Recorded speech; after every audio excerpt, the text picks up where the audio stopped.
Hey guys, finally got the part 2 of the free-to-play team guide. This is going to be the budget burn team, which is going to be the Lamia and Lucifer combo. Sorry it's taken so long, I had a bunch of other video ideas for another game and for this game, plus the content updates, stuff like that. But we're back at it. So it's called the budget burn team because the actual burn team is going to have a SP unit in it, so this is like the budget version of that team. So first off, we're going to use, of course, Ming.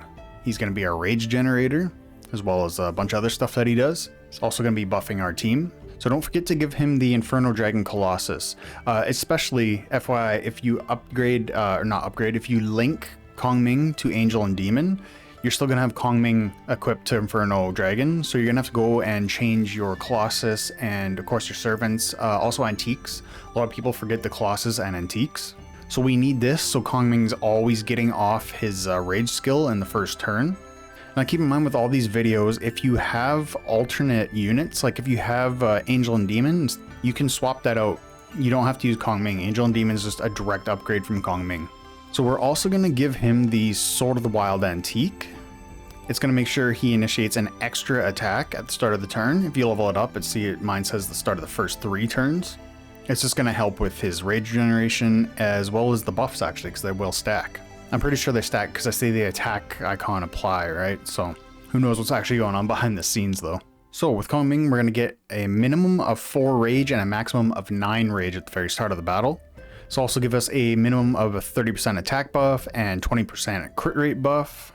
He's going to also give us some healing, which will in turn give us some shields from the Spring Renewal potential.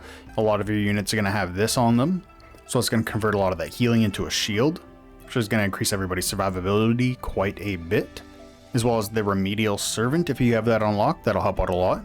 And it does stack with Spring Renewal. In case you don't know what the Remedial Servant is, it's basically just Spring Renewal. You get overshield healing from anything that you've been healed over 100% of your HP. Oh, and it also gives a damage reduction. Kind of forgot about that. So for potentials, I'll show you what I have on mine. I'll just use Angel and Demon because that's what I'm using right now. I have Focused Mind for an extra 20% HP, just for some more survivability. We got Spring Renewal, just for some more shield applied to yourself. There is this that you could be using, bonuses from buffs, but I think that shield's way better than that. I've also got Healing Miracle on for healing 25% more HP to allies with HP below 40%. This just increases the survivability of your team yet again. At the beginning, like before you have Blessing Max, before you've unlocked Sundering Behemoth, you can use Stalwart Shield. First 3 damages taken in battle reduced by 50%. But now that we've moved on, a lot of people should have Blessing and Sundering Behemoth, at least a few slots in Sundering Behemoth, like 1, 2. So you could use Aegis of Energy. It reduces the damage taken by 25% when you're hit with crit damage. Or if you're not hit with crit damage, just hit with a normal attack, it reduces the damage taken by 12%. It's really good. Now we've got a choice here. You could go with Biding Time, just increases your healing effect by 40%. Or you could go with Altruism. This will just increase survivability of Ming himself, as well as somebody else. It'll give him a little bit more healing, and then reduces AoE damage taken by 25%. A lot of the biggest damage dealers in the game, like Lamia and Great Adventure, are AoE damage dealers, so that'll help out lots there. I'll be taking Altruism myself. For other Colossus, you can give him Frigid Ursa, increases his healing, which will increase the shield given to everybody else from Spring Renewal and Remedial. And then just as a rule going forward, everybody gets Sundering Behemoth, and all your DPS can get Earthshaking Tiger, Azure Wolf, all your supports can get Golden Crow and Stormbringer Phoenix. Next up for spot 2, we have Hera, and mine's stuck at Fame 5-star, never did get any copies of her. So she's here for her ability to manipulate ally and enemy rage, because she will be stealing rage from the enemy and giving it to your team, as well as just generating rage from your team. And don't forget about her Invincible Shield, that's also really good, and it unlocks at only 9-star. Another really great thing, it's also in the talents, is at Divine 1, when Hera casts a skill, Lucifer immediately takes action once. Does not affect the number of actions in Lucifer's turn, can be triggered up to 1 time per turn. And since we're going to be getting a lot of rage from Ming as well as Hera, she should be using her skill quite often, so Lucifer's going to be taking a bunch of extra turns. And for servants, we will just look at Chesia, because she's pretty much a direct upgrade to Hera, plus, well, she's like way better, right? But her skills are like the same. So that's who I've been using. Not potentials, servants. So blessing, like everybody else, should have blessing. I gave her Joan of Arc for the damage reduction, Aquarius for the shield, Asclepios just for healing, like self heals, Ares for more HP. I'm just really trying to make her more tanky, like increase her survivability. And then just to mess with people some more, we got Jang Aqua, 100% chance to lower rage by 1 and dealing single target damage. And Hera, 60% chance to steal 1 rage from enemy and dealing single target damage. And then we got Great Adventurer, just for another chance at a basic attack, which can proc these two as well. And her normal attack and her skill are both single target. So that just lets her mess with people's rage a lot more. You can swap those two out if you feel like it. I feel like they're pretty good. They're pretty underrated, what are they, legendary servants. You could go with some more survivability if you have it, like Remedial. You could probably just swap out Great Adventurer for Remedial. And then, was it Seclusion could be good if you have it, like, I think was above at least 4-star or higher. And keep in mind, this is for Hera. I just have it on Chessia. So for potentials, you can give her Focused Mind for some more HP, Spring Renewal for the shields, got Mutual Destruction, just because all of these are pretty much healing or damage based. So she's going to do healing, deals 20% more damage. We don't really use her for damage, right? Again, healing and damage. Nice thing about this one, 20% more damage to enemies with higher max HP, really good in PvE, so she will deal a little bit extra damage from this, but also retaliates the attacker by 10% of the damage taken if they're lower max HP. So that's probably the best choice there. There's nothing really great for her here. And again, Stalwart Shield if you don't have Blessing and or Behemoth, Aegis of Energy if you do, and then finally Altruism, just way more survivability. So next we got Lucifer. He's going to be in our 3rd spot, and he's really here to apply burns for Lamia to detonate, as well as buff the burn damage in general. His skill's an AoE that has a 40% chance to apply burn for 2 turns, and his normal attack is a 60% chance to apply burn. It doesn't say that right here, but if you go into his talents, 9-star activation, basic attack, 60% chance to apply burn for 2 turns. When he's alive, all burn damage increased by 20%. When an enemy gains burn, the target is already in burn, takes 45% more damage, up to 4 stacks for 2 turns. This is nuts. And when an enemy's burn disappears or is dispelled, it randomly spreads to adjacent officers for 2 turns, giving us even more burn stacks to go off of. For potentials, we'll use, let's see, Dark Satan to look at them, since she's got them all unlocked. So we'll take High Spirit for that attack bonus. For Lucifer, we'll actually take Counter Defense, and debuff damage increases by 25%. I can't exactly, I'm pretty sure this will increase the burn damage even after Lamia detonates it. If you don't notice much of a difference in damage, you can always switch to Spring Renewal. That's good for everybody, right? Got Mutual Destruction next for 20% more damage with higher max HP. Really, really good for PvE here. As always, Stalwart Shield if it suits you, if you don't have Blessing, and then Aegis of Energy if you do have Blessing. And then lastly, we got Surging Will for just the higher burn damage. And then for Servants, I threw what you probably will want to have. I just threw it on Hera so we could check it out. Got the Blessing. If you got Sturdy, you can also use that. You could also swap out Guan Yu for some more damage reduction, like from Kong Ming Servant or Joan of Arc. Got Lamia for the damage, Moon for the damage, also reducing enemies' defense, that's really good. And then we got Frost Edge. Burn casted by heroes prevents the target from gaining Invincible Shield, plus burn damage plus 15%. Really, really good. We got Shirley just for the increased damage, Diang Aqua for the chance to extend burn, and then more rage after applying burn, and then finally Ares just for some more HP. Feel free to swap out Lamia, Guan Yu, and Ares for some more survivability stuff. So our 4th spot is going to be our main damage dealer, and that's going to be Lamia. She attacks all enemies, deals 70% damage, and has a 30% chance to cast the skill again, triggered up to 3 times per turn. For each officer in burn, though, the chance increases by 5%, so that's up to a 60% chance to cast the skill again. What we really want her for, though, is her ability to detonate burns. So at Fame 3-star, after casting a skill, if burn exists on the target, you detonate the status, deducting the damage at once and applying burn again for 2 turns. This is going to take all the damage that burn would have done and deal it immediately, which is going to be a lot of damage. not only because she applies it again, but Lucifer will also be applying burns.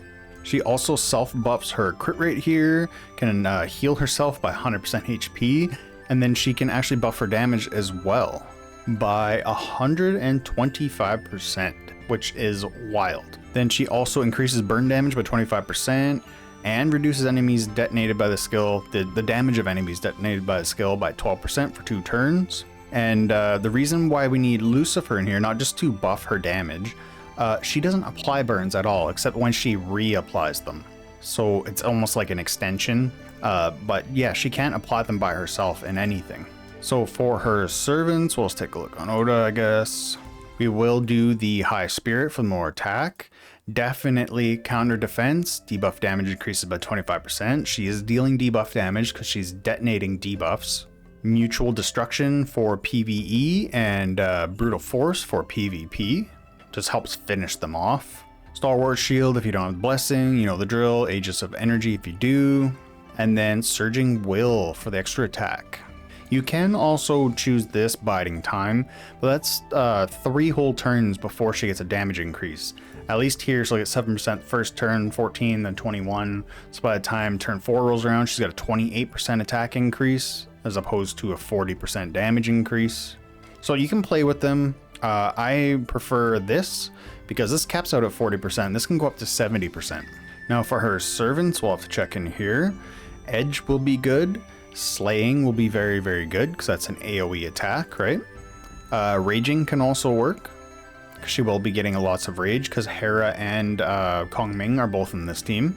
So Blessing, Edge, Slaying, Raging. Can also use a Remedial and Seclusion if you have them ranked up enough. Moon, it will be really good here. Same with Lamia.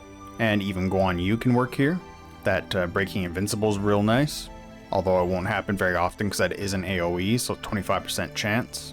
For Legendary, Portabelle is going to be pretty good, as well as Ren, just for the skill damage increase. That's probably pretty much the best you can get here. Shirley's also usable. I prefer having more debuffs on them, because just the burn stacks aren't going to max out at 36%. And then just to fill things out, you can always use Ninja and Panda if you don't have enough servants, like always. Spot 5 is going to be our secondary damage dealer, and you can most definitely use Great Adventure in here. If you have other units like Dark Satan, or who else would you have? Moon, Guan Yu. I prefer Great Adventure just because we have Ming and Hera in here, so our rage is going to be up there. And everyone knows what Great Adventure does at this point. I shouldn't have to explain. Just give him all the rage you can, preferably up to 14 rage every time he uses his skill or his attack. And he's going to be dealing a lot of damage. For his potentials, we can just look at mine, as long as I haven't messed anything up in here. So we got High Spirit, I got Spring Renewal, Mutual Destruction. I did mess something up, I forgot to switch it. Should be on Aegis of Energy, and then I also have Surging Will. That's a pretty standard potential setup for all of your damage dealers. So 1, 3, 2, 1, 4. So for servants, you want to avoid anything that says skill damage. I've got Edge, because that's just straight up damage. Guan Yu's for crit rate and crit damage. Portabelle's for straight up damage. But servants like Raging won't work, because it's casting a skill. Same with Slaying won't work, casting a skill, or attacking with skill. And then you've got things like Moon, after casting a skill. So none of those will work for Great Adventure. So what you want is Lamia, just a straight up damage. Got Lucifer here, basic attack damage, and Great Adventurer does do a basic attack. Got the Great Adventurer Servant, basic attack damage, and chance for extra basic attack. And you could even use Lubu once you get him ranked up to, was it 3-star? Basic attack, gain lifesteal, increased final damage of basic attack. So this could be good, although it is every 4 basic attacks. Like I said, I think I already said you can use Guan Yu. Legendary was Portabelle, and then we have Panda and Ninja. Then finally, our last spot is going to be Yukihime. She's here in part for some more rage stuff. She has a chance of gaining rage whenever an officer does, and will reduce target's rage by 1 after casting a skill. What we really like about her is her buff-related skills. She has a 45% chance to dispel a buff on the officer, and it is an AoE. She also has a, where is it here? Oh, here it is. 23% chance to dispel it every time an enemy gains a buff, up to 2 times per round for each target. So that's up to 12 buffs she can dispel every round. And when she is dispelling them, she'll be dealing damage as well. Deal damage equal to 10% of enemy max HP up to 20% of her HP and deduct 1 rage. She also has a 60% chance of gaining a rage each time an allied officer gains rage, so she's going to be getting a bunch of rage herself and stealing or deducting a bunch of rage from the enemy. And she can also deal some pretty good damage with this trait here. For her potentials, we'll have to look at Aquarius. I would go with Focus Mind for the extra HP. Spring Renewal for the shields. Mutual Destruction, just because there's not much to go by here in this entire row. So just that retaliating 10% is alright, I guess. Then we have the Stalwart or Aegis of Energy. And then finally, Altruism. For the servants for Yukihime, like always, Blessing first and foremost. You can also use Sturdy, Remedial, and Seclusion. You can also use Yukihime. After casting a skill, 80% chance to lower the rage of the enemy unit with the most rage by 1 and reduce their final damage by 12% for 1 turn up to 3 stacks. This just goes with what she's already doing, so this kind of make sense. And then basically any damage reduction stuff, like survivability stuff. So Joan of Arc, got Asclepios, Kong Ming, got Ares. That wasn't Asclepios, what did I mean there? Aquarius, that's what I meant. Asclepios is down here. So it's anything that increases survivability, basically. And I believe that nicely explains the budget burn team. There's tons of damage potential here with invincible shields, rage stealing, rage reduction, generation, and bonus if you have, let's see here, Oda Nobunaga. You can swap out Lucifer and put her in there. She's going to be doing a lot of burn damage increase as well. All allies burn damage increase, burn exists, an extra 40%, it'll become indispellable. She's going to be implying burn, extra burns to units not in burn. But what's really nice is her stun skill. Her skill is an AoE, 50% chance to apply stun, but with a talent, it can become 100%. She's awesome support unit, and those stuns are strong, especially in PvP. And I highly recommend you start building her just to prepare for when the SP Lamia drops, because it looks like they've skipped 1 SP unit so far compared to Examcock. So I'm thinking Lamia is probably going to be next. So that means in about 10 days. And the Lamia, if everything follows the same way it does with Examcock, she's going to be on a whole nother level for damage. And that's pretty much it. Any questions, like always, leave them in the comments down below, and I'll catch you next time. See ya.